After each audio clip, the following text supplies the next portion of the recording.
दोस्तों राम राम। हम जा रहे हैं अभी अपने गांव के मंदिर में। आप आवाज़ यहाँ से शायद आ भी रही हो। पाठ चल रहा है आज का और कल का बचा है, तो मंदिर में चलते हैं। आज ये कुछ लिया है मैंने, कपड़ा वगैरह वहाँ दान करने के लिए। नेक मेवा कंगा करिए।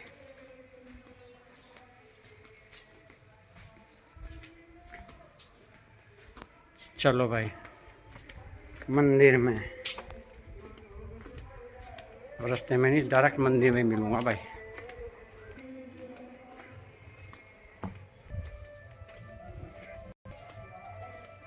पहुंच गया मंदिर में। देखो ये तो आज के संस्कृति की तो जरूरत है ही नहीं, सब समझना पढ़ा करिए, कल्याण उसी में है। चलो उसे देखो कहाँ बैठी है, उसे साड़ी वगैरह देनी है। बहुत लेडीज है, आदमी देखो 4 आदमी बैठे हैं बस। या लीला पास में क्या था ये बताइए, मीराबाई के पास में क्या था, सूरदास जी के पास में क्या था। लेकिन आजकल के जो पढ़े लिखे बच्चे हैं ना, जो मीराबाई के और सूरदास के एक एक लाइन पर पीएचडी करते हैं लोग। पूछ लेना बच्चों से, एक एक लाइन पर क्या कभी सूरदास या मीराबाई किसी स्कूल में गई, किसी विद्यालय में गई, क्या कोई डिग्री है उनके पास? सोच करके देखना।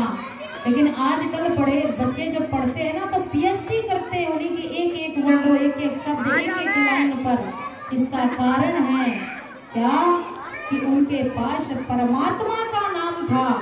अब परमात्मा के नाम से बढ़ के इस संसार में, इस दुनिया में कुछ है ही नहीं। उसी की तो खोज करते हैं, पूरे जीवन उसी की खोज करते हैं, लेकिन खोज नहीं कर पाते, बस बातों बातों में कर लेते हैं, वहाँ कोई बात नहीं। अरे एक ही जीवन मिला, इसमें नहीं खाए पिएंगे तो घूमे फिरेंगे फिर कब? अरे यही सोच है।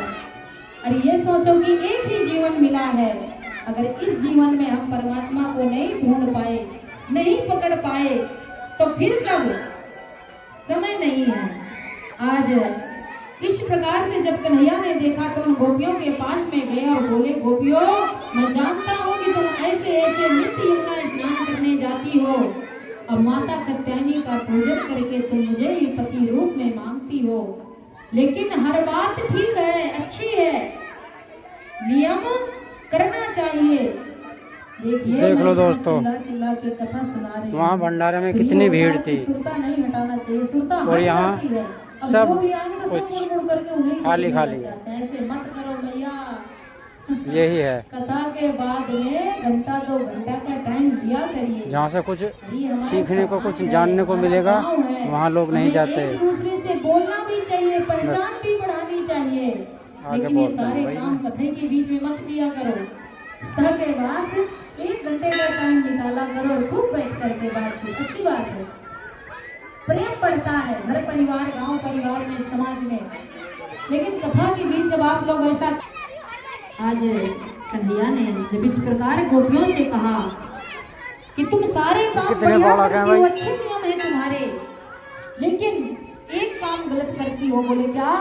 बोले जब यमुना जी में तुम स्नान करती हो तो तुम निर्वस्त्र होकर के स्नान करती हो। सुनो, मैं तुमको एक बात बताऊं, एक समय की एक कथा सुनाता हूँ। वो क्या कहती है, सुनाओ।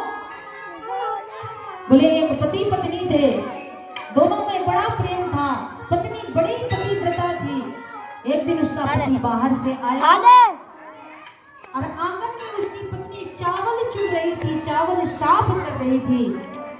तो अपने पत्नी के पास में बैठा और दोनों बातें करते करते पति को नींद आ गई। वो पत्नी की गोदी में सिर रख करके सो गया। अब उसके एक छोटा सा बच्चा भी था, 7-8 महीने का।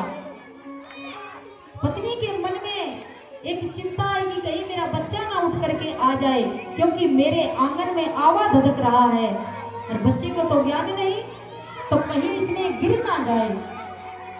इतना सोचना था कि बच्चा उठ करके घुटवन घुटवन बाहर आ गया और वो अपनी माँ की तरफ नहीं आया, सीधे आवा की तरफ गया और जा करके आवे में गिर गया।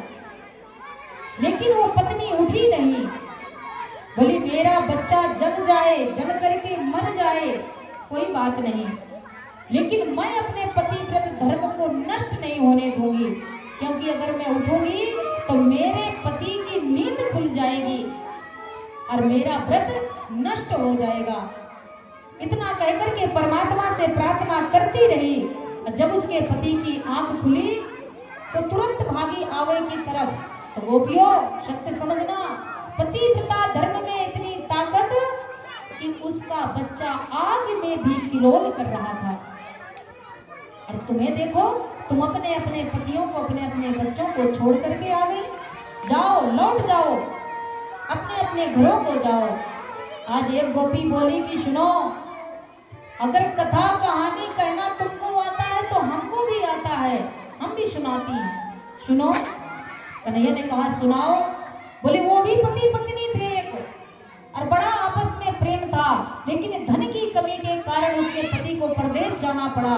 तो जब पति परदेश जाने को तैयार हुआ तो पत्नी रोने लगी। बोली स्वामी मैं आपके बिना कैसे रहूंगी, मैं तो मर जाऊंगी, मैं तो नहीं रह पाऊंगी। उसके पति ने एक पत्थर की मूर्ति बनाई अपनी, और पत्नी को देकर के बोला कि इतने मैं परदेश में रहूं तो इसी को अपना पति मान करके सेवा करना। कहाँ है वो? जैसे उसका पति गया तो पत्नी ने मुख्य द्वार को बंद कर लिया। अब रात दिन अपने पति के मूर्ति की सेवा में ही रहती। एक दिन जब समय गुजरा, 1.5-2 साल का समय पूरा हुआ, उसका पति परदेश से आया और आकर के द्वार बजाया। उस टाइम पे वो पत्नी उस मूर्ति की सेवा कर रही थी। तो हे कन्हैया, हम आपसे एक प्रश्न करना चाहती हैं कि उस पत्नी को क्या करना चाहिए, द्वार खोलना चाहिए या मूर्ति की सेवा? कन्हैया मुस्कुराए, बोले ये भी कोई पूछने की बात है? अरे जब भैया असली का पति आ गया तो नकली पति की सेवा क्यों? आज ये बात जब कन्हैया ने कहा तो गोपियां ताली बजा करके हंसी। बोली जय हो, आपने तो अपने मुख से ही जवाब दे दिया। अरे जब हमें असली पति मिल गया तो इस हाड़ मांस के शरीर के पतियों के पास हम क्यों जाएं? जब इस प्रकार कहा तो भगवान ने कहा ठीक है, इसका मतलब तुम मन से आई हो, दिखावा करके नहीं आई हो। एक बात तुम लोग भी सत्य समझ लो, गांठ मार लो, हमारा पति, हमारा पुत्र, हमारी पुत्री, हमारी सास ससुर, सबके अंदर परमात्मा ही विराजमान है। सबकी खूब सेवा करो, खूब प्रेम से रहो, लेकिन उनके अंदर दर्शन करो भगवान का, तो सेवा भी पूरी, परिवार भी खुश और भगवान भी। लेकिन ये सब कहने की बातें हैं, यहाँ से सुनो और यहाँ से निकाल दो। सब भैया को देख रहे हैं कि आखिर ये क्या कह रही है, क्या चढ़ा रही है, ज्यादा काम ना कर दे तो हम पीछे रह जाएं। अरे भैया ये कलयुग है, ये माया है, बड़ी खतरनाक चीज है, सत्य समझना। ये कलयुग नहीं चाहता कि एक भी शब्द कान में पड़े। कोई बात नहीं, जैसे प्रभु इच्छा। आज भगवान उन गोपियों के साथ रास करने के लिए तैयार हो गए। और जब रास करने के लिए तैयार हुए तो वहां एक नियम रखा गया, क्या कि बिना मात्र इसमें रास में कन्हैया का ही प्रवेश है, अन्य पुरुष कोई नहीं आएगा, मात्र कन्हैया बस है और गोपियां हैं। अरे ये गोपी कोई ऐसी वैसी थोड़ी ना थी। 6 महीना का जितना समय होता है वो रात्रि इतने दिन तक चली, 6 महीना के टाइम के बराबर। और ये बताइए कि 6 महीना तक किसी के पति पत्नी घर से बाहर रहे, बच्चे बाहर रहे तो क्या पता नहीं चलेगा? अरे ये वेदों के मंत्र थे, ये संत महापुरुष थे। जब रामचंद्र जी वनवास को गए थे तो रामचंद्र जी को देख करके ये समस्त संत मोहित हो गए थे। क्या कभी गोपी भाव से इनकी सेवा करने का अवसर मिलेगा? भगवान सबके मन के भाव को जानते हैं। अगर भावना सच्ची है तो भगवान उसे पूर्ण भी करते हैं। उसी लीला को आज कन्हैया पूर्ण कर रहे हैं। और इतनी मधुर मधुर पायल की घुंघरू की आवाज हुई।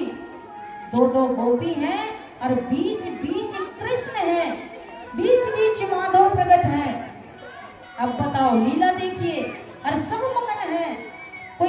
नाच रहा है, कोई झूम रहा है, कोई गा रहा है।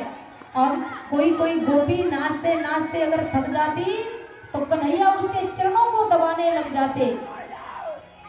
अगर किसी को गर्मी लगती तो कन्हैया उसके पंखा जलते। रास बढ़िया, एक नंबर, सब बड़े प्रसन्न हैं। लेकिन ये घुंघरू की आवाज कहाँ पहुंची जानते हो? कहाँ पहुंची थी घुंघरू की आवाज? मैया बताया जो 4-5 बार सुन के वो कथा। कैलाश पर्वत पर, कैलाश पर्वत पर जब ये घुंघरू की आवाज पहुंची, भोलेनाथ के कानों पर पड़ी तो भोलेनाथ एकदम से खड़े हुए आंख खोल करके और चलने लगे। आज मैया ने कहा, माता पार्वती ने, कि स्वामी आप कहाँ जा रहे हो? बोले देवी आपको सुनाई नहीं दे रहा? अरे रास हो रहा है, रास लीला, हमारे प्रभु रास लीला कर रहे हैं। आज मैया हंसी, बोले तो प्रभु आपसे क्या लेना देना? अरे वहां आप नहीं जा सकते। बोले क्यों? बोले वहां पर पुरुषों का जाना मना है।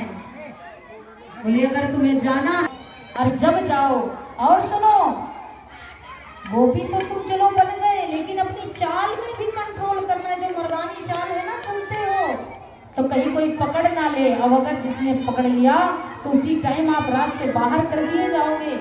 आज भोलेनाथ कितना सुंदर गोपी का भेष बनाया और जा रहे हैं, रास में प्रवेश कर रहे हैं। आइए भजन के माध्यम से दर्शन करें। बोलिए वृंदावन बिहारी लाल की जय हो। बोलिए शंकर भगवान की जय हो।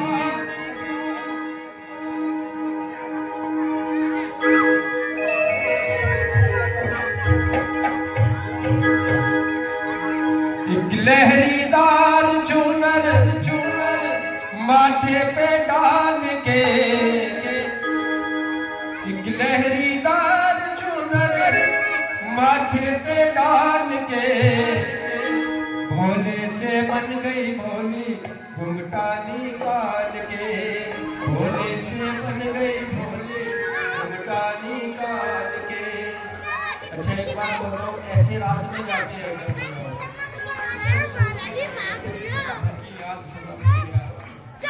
सीधे हाथ करके प्रेम से कहे,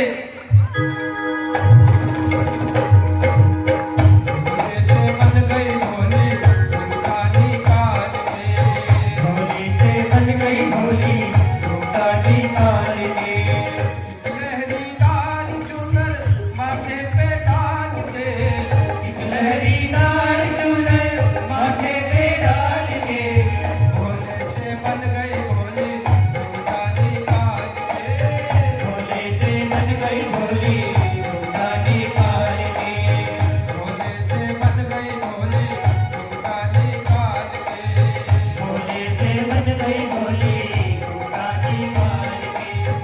देखिए भैया, जिस रास्ते दर्शन आप कर रहे हो ना, भागवत में शंकर भगवान को कोटि रूप धारण करके जाना पड़ा था। आप तालियों की सेवा तो कर लो, वहां महाराज चल रहा है, आप ताली में लेके आ रहे हो। अरे बड़ा नृत्य होता था। ठाकुर जी रास कर रहे हैं, बड़े प्रेम से सीधे हाथ करके,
लाइट में कुछ प्रॉब्लम आ गई दोस्तों।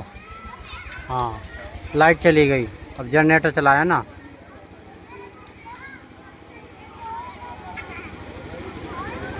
लाइट चली गई थी दोस्तों बीच में। अब ये देखो, मेरी तरफ देख रही हैं।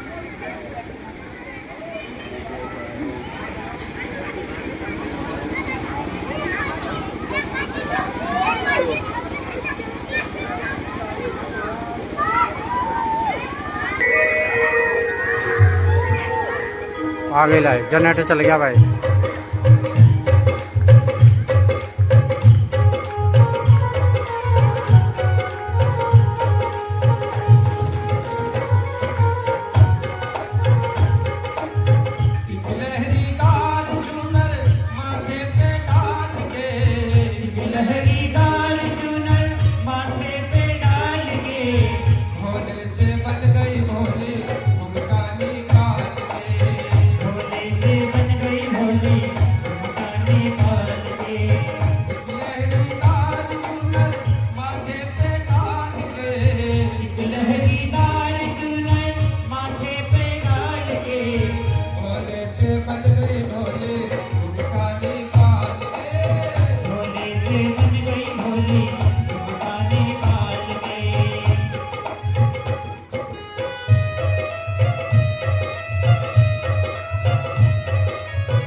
ऐसा लगना चाहिए कि भैया कि हम महाराज में, ये तो मंदिर है, ये धाम है, हमारे शंकर भगवान का धाम है। आओ मिलके कहे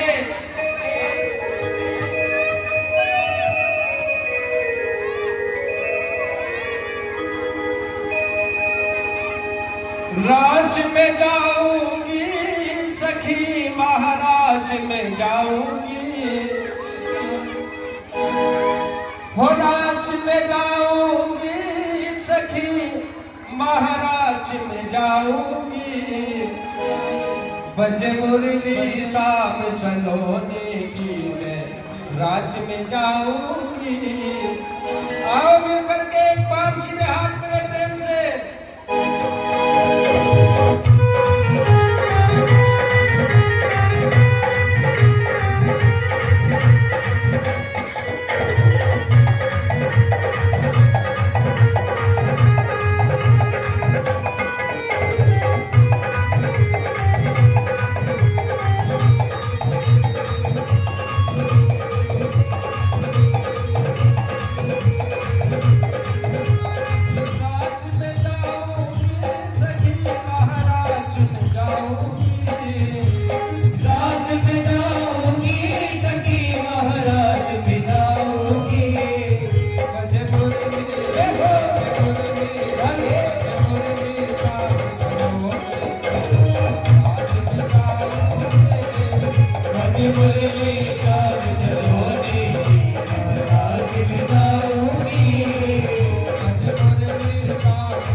सभी बैठ गए बड़े प्रेम से बैठ गए।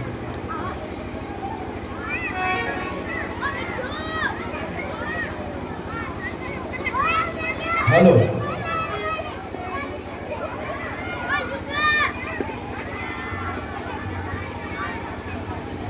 बोले वृंदावन विहारी। अच्छा है बच्चों, हेलो ए बच्चों, सभी से चलो पीछे चलो, पीछे सभी से चलो, चलो पीछे चलो, सभी से चलो। बोले वृंदावन बिहारी लाल की जय हो। रात में कौन कौन गया? सब गए ना? आनंद आया कि नहीं आया?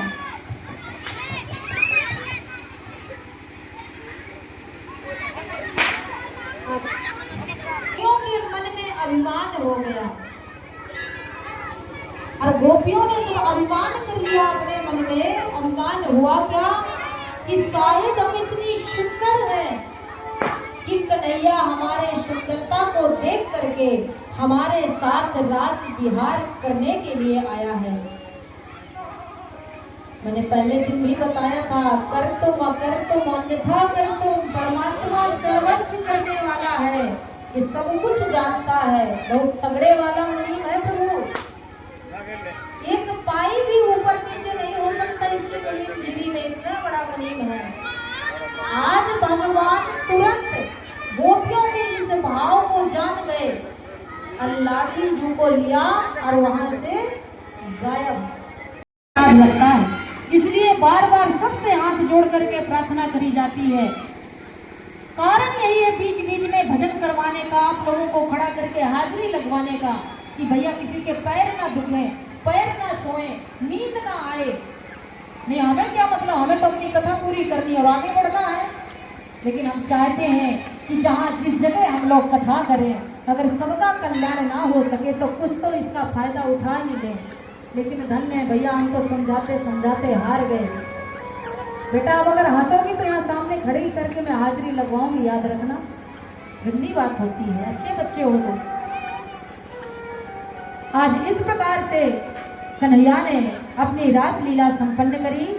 अब चलते हैं तनिक मथुरा के दर्शन कर ले, क्योंकि लाला का ब्याह भी तो करवाना है, हमारे की व्यवस्था कर रखी है। तो रसगुल्ले नहीं खाना, तुमने तो दुनिया बतेरी देख ली, पिला दो पानी। उसके बाप ने कहा सुनो, इकलौता पुत्र है, प्यारा है, मैं मानता हूँ, लेकिन आज तक 1 रुपया कमा के नहीं लाया, घर में ही चला रहा हूँ। अगर मैं ना करूँ तो 1 रुपया से मतलब नहीं, इसलिए मेरा तो जीना जरूरी है भैया, मैं कैसे मरूं। नंबर आया किसका? माँ का। ले भैया तू पिला दे, तेरा तो पुत्र है। बोले देखो मेरा पुत्र है, मैं बहुत प्यार करती हूँ, मैं कसम खाती हूँ, लेकिन मैं अपने पति को छोड़ करके कहाँ जाऊंगी। अरे मेरे बिना तो इन्होंने जीने नहीं सीखा, ये मेरे बिना ना तो रोटी खा सकते, ना तो कपड़े धुल सकते, ना कुछ काम कर सकते, हर चीज तो बच्चे भूल जाते हैं, फिर तुरंत आवाज लगाएंगे ये चीज कहाँ है, वो चीज कहाँ है। कहने का भाव यह है कि माँ ने भी मना कर दिया। उसकी बहू ने सुना कि अब तो तलवार मेरे ही सिर में है, तो बहू टिकट करके बोली सुनो मेरी तरफ भी जन्म लाना। बिल्कुल भी, मैं अपने माँ बाप के अकेली हूँ। अरे तुम्हारा बेटा जिंदा हो जाएगा, तुम तो भौंक के दूसरा क्या कर लोगे, मेरे माँ बाप तो बिना पुत्री के हो जाएंगे, इसलिए भैया ये पड़ा तुम्हारा बेटा, मैं तो चलिए अपने मायके। वो लड़का सब सुन रहा है, मित्रों से भी पूछा गया, सबने मना कर दी। तो बाबा ने कहा कि चलो ठीक है, मैं पिला देता हूँ जल को। तो माँ बाप मित्र सबके सब बोले और क्या तुम्हें पिलाना चाहिए, तुम्हारे चक्कर में तो पागल है लड़का हमारा, पिलाओ।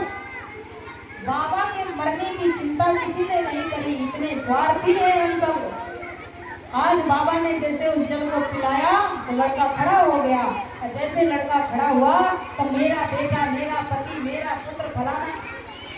लड़के ने कहा अब बिल्कुल दूर रहना, अब मैं सच्चाई जान चुका हूँ, ये दुनिया बड़ी स्वार्थी है, सत्य समझना, आप लोग भी सत्य समझो। यहाँ कोई किसी से प्रेम नहीं करता, हम किसी से प्रेम नहीं करते, ना कोई हमसे प्रेम करता। सब स्वार्थ की दुनिया है। इसलिए भैया जागो और परमात्मा के नाम को पकड़ो।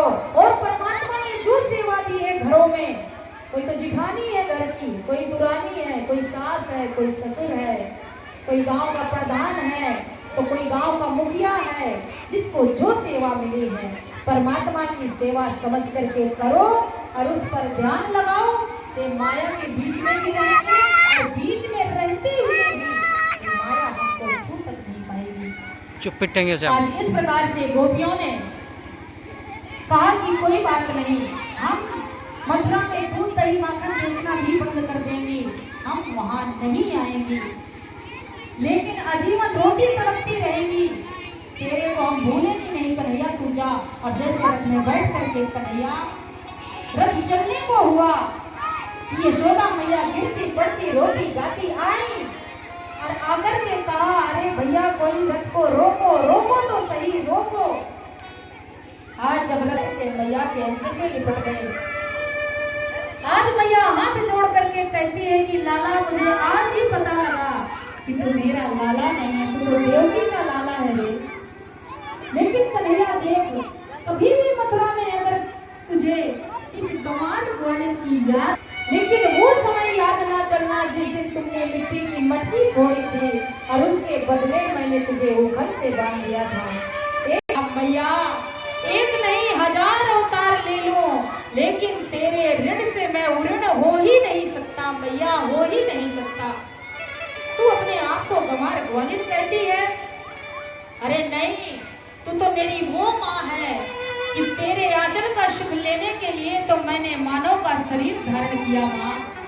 आज इस प्रकार से कन्हैया ने खूब समझाया यशोदा को और कहा, भैया तू मत रो, मत चिंता कर, अरे मैं तो मेला देख करके परसों आ जाऊंगा। आज मैया यशोदा को इस तरह समझा करके रथ में बैठ करके और कन्हैया तो आगे तो चलने लगे, लेकिन आज यशोदा किस प्रकार रोती है, विलाप करती है, सुनिए। जाओ कन्हैया मथुरा को न जाओ कन्हैया, तेरी रोवे यशोदा मैया। मथुरा को न जाओ कन्हैया, मथुरा को न जाओ कन्हैया, तेरी रोवे यशोदा मैया। मथुरा को न जाओ कन्हैया, तेरी रोवे यशोदा मैया, तेरी रोवे यशोदा मैया, तेरी रोवे यशोदा मैया, तेरी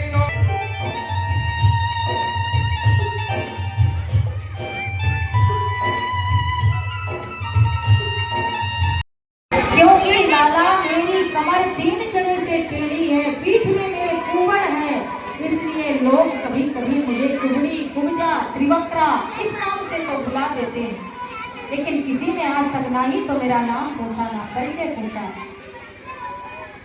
आज कन्हैया ने कहा, तो सुंदरी हमारा ये मन है कि आप अपने हाथों से हमारे चंदन लगाओ और अपना नाम भी बताओ। आज उस कुब्जा ने कहा कि कन्हैया मेरा नाम शैलेंद्री है, लेकिन किसी ने आज तक पुकारा नहीं। कन्हैया ने कहा, कोई बात नहीं भैया, यहीं से आप लोग भी ध्यान दे लो। कन्हैया सुंदरता को नहीं देखते, शरीर को नहीं देखते कि आप काले हो कि गोरे हो कि तगड़े हो कि लूले हो कि कैसे हो, कन्हैया मात्र भाव को देखते हैं। जब पूजा ने कहा कि मेरे हाथों का घिसा हुआ चंदन महाराज कंस को अच्छा लगता है, भाता है, तो मैं चंदन घिस के पहुंचाती हूँ, वहां से 2 रोटी का जुगाड़ हो जाता है बस। आज कन्हैया ने कहा कि सुनो शैलेंद्री, सबके तुम तिलक करो, चंदन लगाओ और इसके बाद मेरे लगाओ। आज उसने ऐसे ही किया। कन्हैया ने अपने पैर से उसके पैर को दबाया और हाथ लगा करके तोड़ी में जैसे झटका मारा, वो परम सुंदरी बन गई और कन्हैया को प्रणाम करके अपने धाम को गई। ये भी एक श्रापित थी, इसकी भी एक बहुत सुंदर कथा आती है, लेकिन कहीं भी समय मिलता नहीं तो सुनाने का मौका नहीं मिलता। आज इस प्रकार से कुब्जा तो अपने धाम को गई और ये पहुंचे कहाँ, मामा की तरफ बढ़े, कंस के दरबार की तरफ। कुछ सैनिक भागे भागे गए और कंस से कहा, कंस तुम तो बड़े मूर्ख राजा हो। बोले क्यों? बोले भैया सबको मार दिया, तेरे धोतियों को मार दिया, धरती से वस्त्र बनवाए, माली से माला पहना, कुब्जा से चुन्नत लगवा करके प्रभु सुंदरी बना करके अपने धाम को भेज दिया। अरे भैया तुम इतने मूर्ख निकले कि 4 दिन और जी लेते तो तुम्हें मरने का बड़ा शौक था, तो उन्होंने काल को बुलावा दे दिया। इतना कहना था कि कृष्ण और बलराम अंदर प्रवेश कर रहे हैं महल में। कंस ने बड़ी सुंदर व्यवस्था कर रखी है, एक से एक महारथियों को लगा रखा है कि भैया अंदर ना आने पाए, मार देना उसको। लेकिन कन्हैया किसी को धक्का देके मार देते, किसी को उठा करके पटक देते, किसी को छू करके मुक्त कर देते।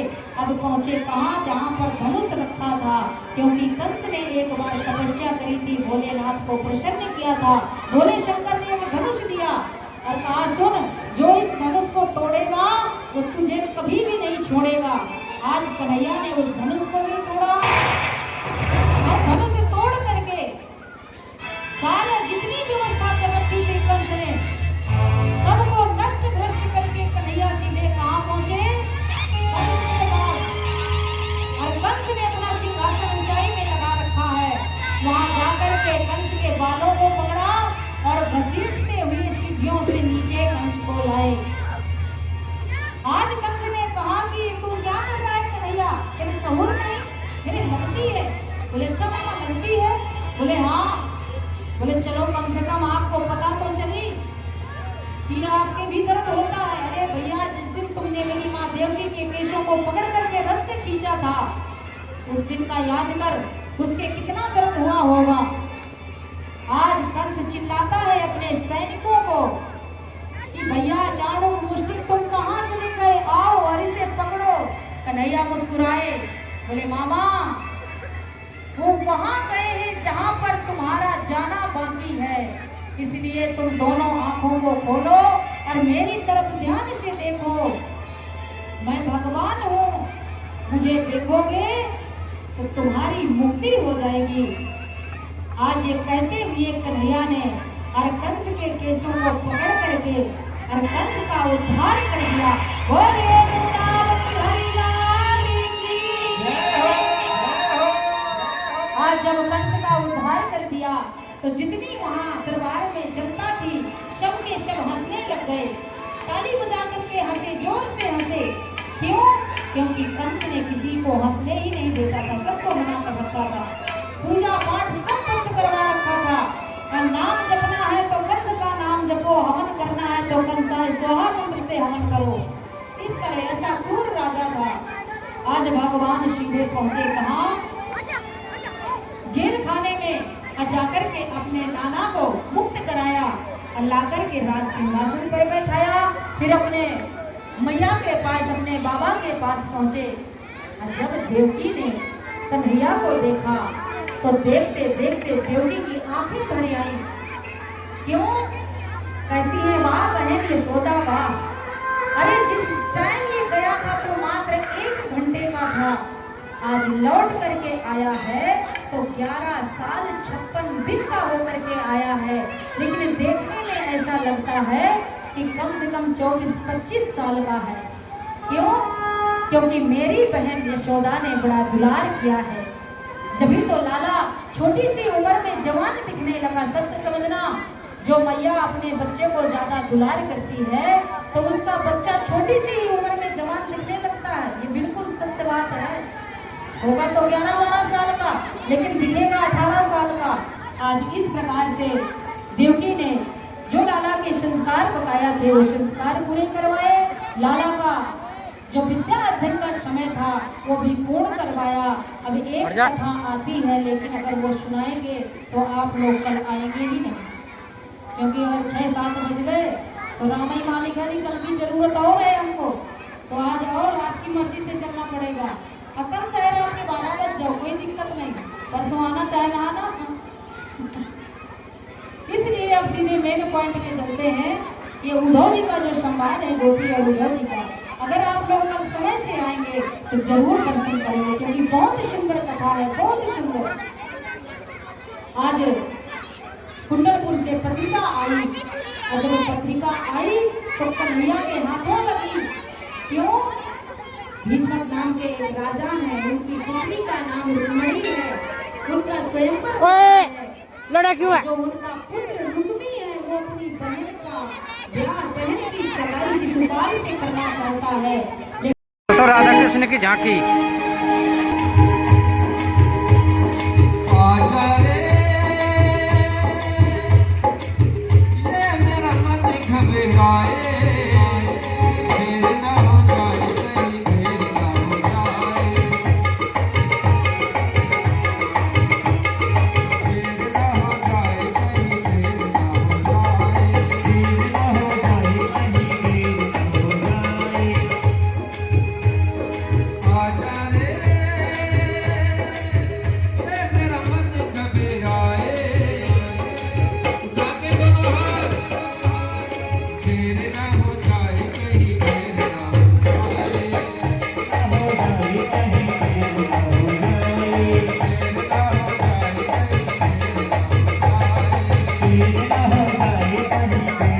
जाए।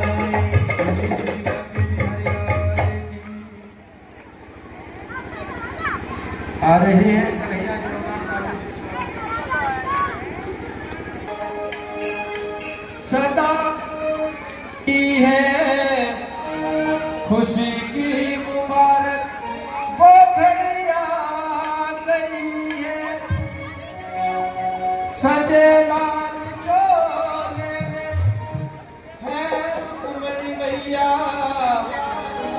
जमी पे ये खुशियाँ चलिया नहीं है। दोनों हाथ ऊपर करते हुए तालियों की सेवा करते हुए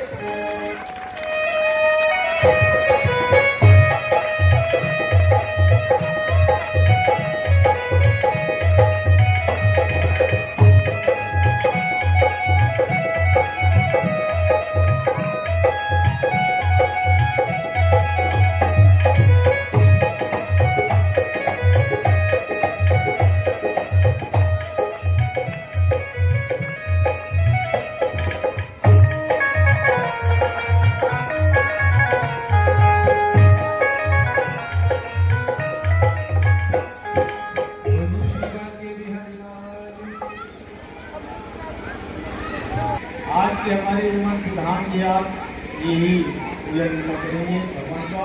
एक बार इनके लिए जोरदार तालियों से स्वागत करें।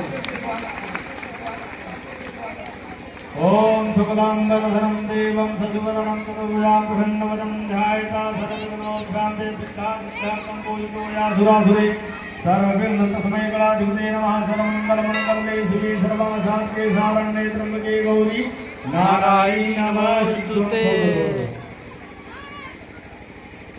ओम अच्युतासुरा सेविका कुंकुमदासुरता में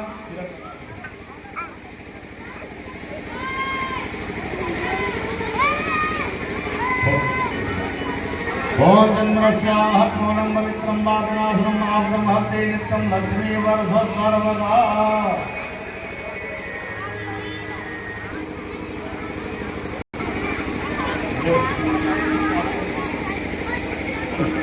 बैठ जा ढंग में। नमो नमः।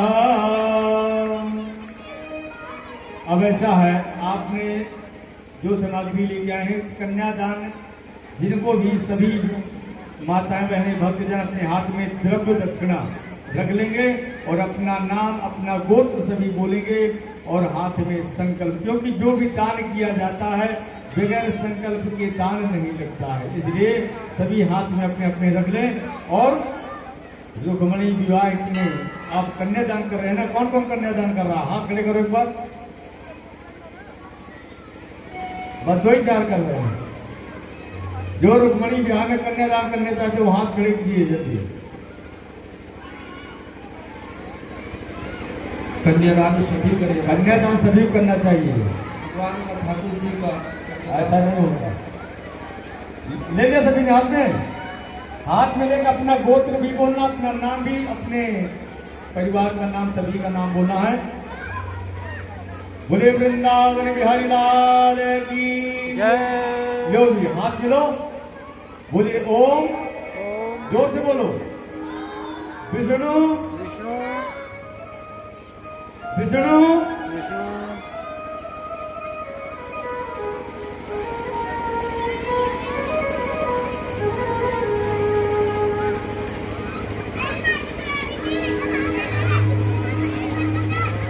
अभी चिंतन अगर होली उत्सव भी होगा, कन्यादान के बाद होली उत्सव, फिर जम के नृत्य करना भगवान के विवाह में। रसगुल्ले तो भी बनने के लिए ऑर्डर दे रखा, आ रहे हैं वो भी।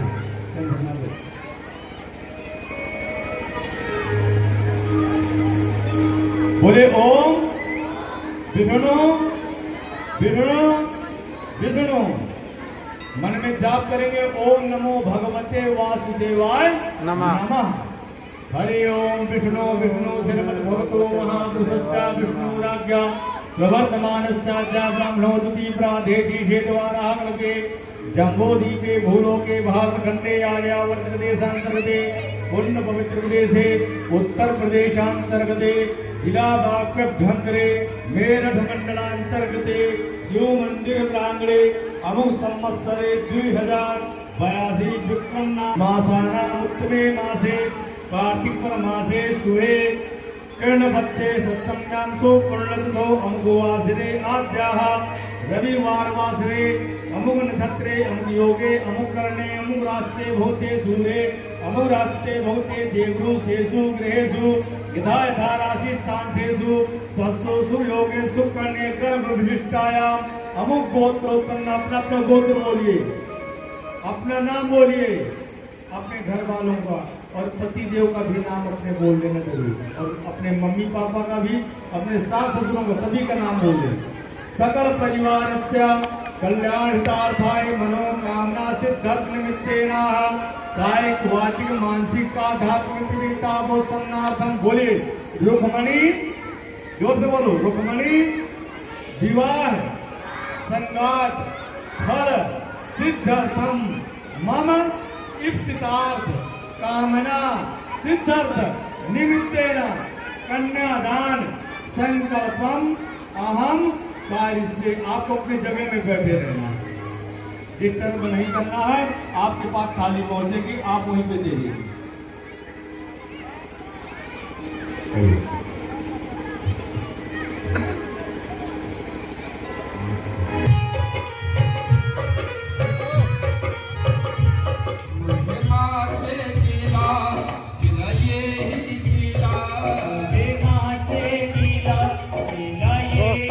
ये रुक्मणी विवाह हो रहा है, हो चुका है, कन्यादान चल रहा है। ये गेट दिया, ये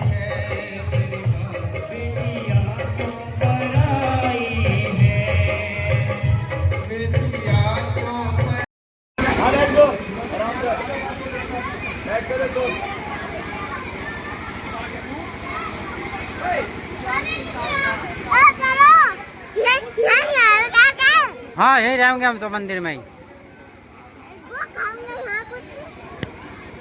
बुलाऊं तो ज्यादा है,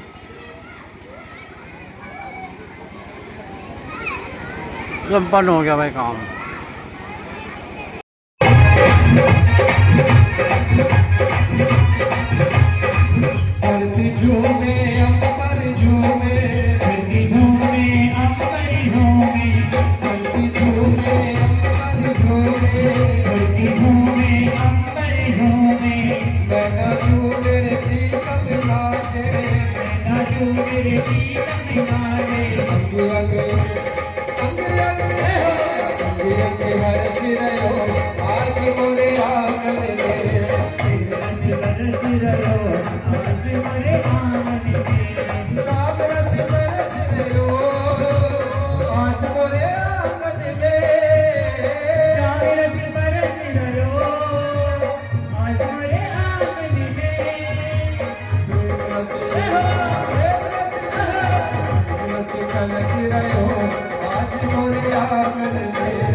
आज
बोलिए सच्चे दरबार की शंकर भगवान की जय जय जय जय। आरती से पहले एक सूचना है, उसे ध्यानपूर्वक सुने। कल क्या होगा? हाँ? कल हमारा चरित्र, तो सुंदर सी झांकी आपको दिखाई जाएगी सुदामा जी की, और राधा कृष्ण भी रहेंगे, और द्वारपाल भी पूरी झांकी रहेगी। इसलिए और सुदामा जी के लिए क्या दान दिया जाता है आपको पता है सबको? इधर मेरी बातों सुनो, उनको न देखो पहले, अरे तुम इतने लेट हो जाओगे आरती में, टाइम ज्यादा हो गया। पहले जोर से जयकार लगाए, बोले वृंदावन बिहारी लाल की जय। कल सुदामा जी के लिए चावल, जिसके बाद चावल न हो गेहूं भी ला सकता है, अन्न दान देना चाहिए, ठीक है जी। तो कल एक एक कट्टे जो है सर में रखे चले जाना, ठीक है, ठीक है ना। अरे इधर अपनी बातों में लग जाते, यही परेशानी समझ जाता है। लेट करवा लो, अपने फिक्र पर नहीं लेट करते। कल क्या होगा? किसी को पता नहीं, अपने गप्पों में लगे, हाँ आनंद आ गया, हाँ हाँ बहुत परेशान की है। कल क्या होगा बताइए? हाँ नाच लेके आना है। और कल होगा सुदामा चरित्र, राधा कृष्ण भगवान को रुक्मणी की झांकी भी रहेगी, द्वारपाल भी रहेंगे, पूरी झांकी रहेगी कल, ठीक है जी। तो सभी कल का समय और है, और थोड़ा सा दान दक्षिणा में भी में जाओ, ध्यान दो, ऐसा ना करो। नाचने गाने में तो भाई सब करिए, जो नचा रहे हैं भजन सुना रहे नहीं, ये जिस दिन जाएंगे उस दिन फिर नाच गाना नहीं सुनेंगे।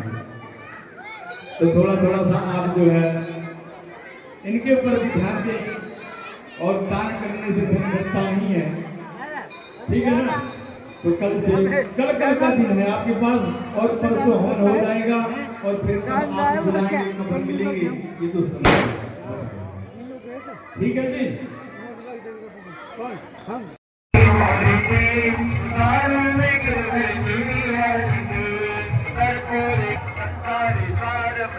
दोस्तों को प्रसाद लेकर चल दिए, आरती होगी बस। आज बहुत देर हो गई, घर पर रोटी रट्टी भी बनानी पड़ा है, बापू देर रुक के। 500 रुपये तुम भी दे देते दान में, 551 दे दियो, दे देंगे जब सब दे रहे हैं, सबकी है। ठीक है, चलो भाई घर पे मिलेंगे।